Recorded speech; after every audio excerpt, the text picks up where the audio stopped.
Ciao, sono Andrea, ho 27 anni, sono un giovane imprenditore, ho un'attività di noleggio con conducente.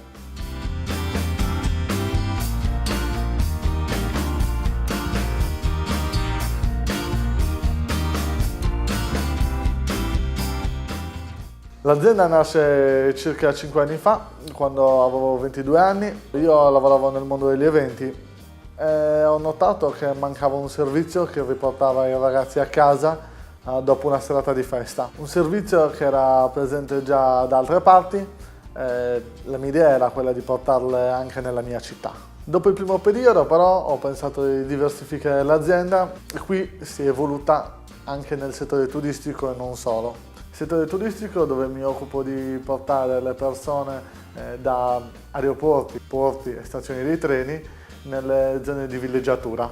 Ovviamente entrare in questo mondo non è stato semplice perché c'erano delle persone che lavoravano in questo settore già da parecchio tempo, quindi per questo ho dovuto metterci tanto impegno, ho dovuto crearmi dei canali nuovi, ho partecipato a delle fiere, ho creato un sito web che mi desse più visibilità, ho fatto una buona campagna di social media marketing per pubblicizzare il settore turistico, ma non solo.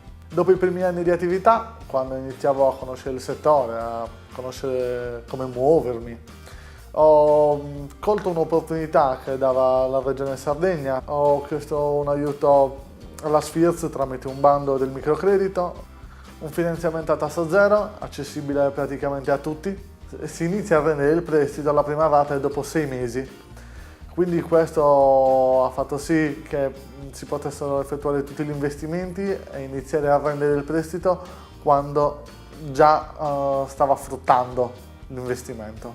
Secondo me la validità vera del microcredito è anche quella di non doversi appoggiare a un istituto bancario ma a un ente pubblico.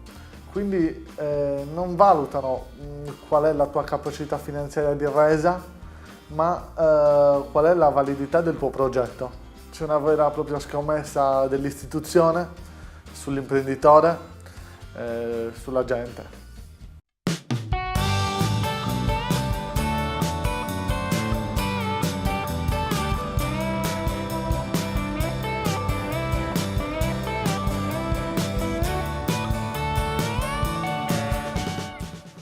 Io adoro viaggiare e quindi penso che tutti abbiano il diritto di viaggiare.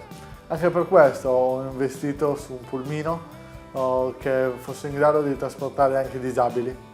Ovviamente grazie a questo ha fatto sì che io potessi effettuare servizi di trasporto di persone a 360 gradi. A me piace molto spostarmi nei luoghi in bici, a piedi. Ovviamente non mancano anche i mezzi pubblici, soprattutto per vedere come funzionano. Generalmente non faccio mai viaggi organizzati, mi piace andare un po' all'avventura. A me piace soprattutto vedere le tradizioni e la cultura delle persone del luogo. Mi piace vivere con le persone del luogo e fare quello che fanno le persone del luogo.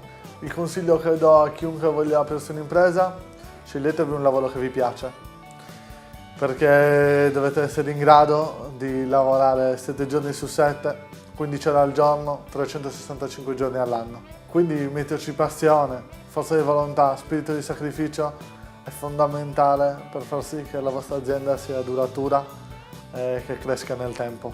Il lavoro è come un viaggio, quindi fatelo con passione e guardandovi intorno. Ciao a tutti e buon lavoro!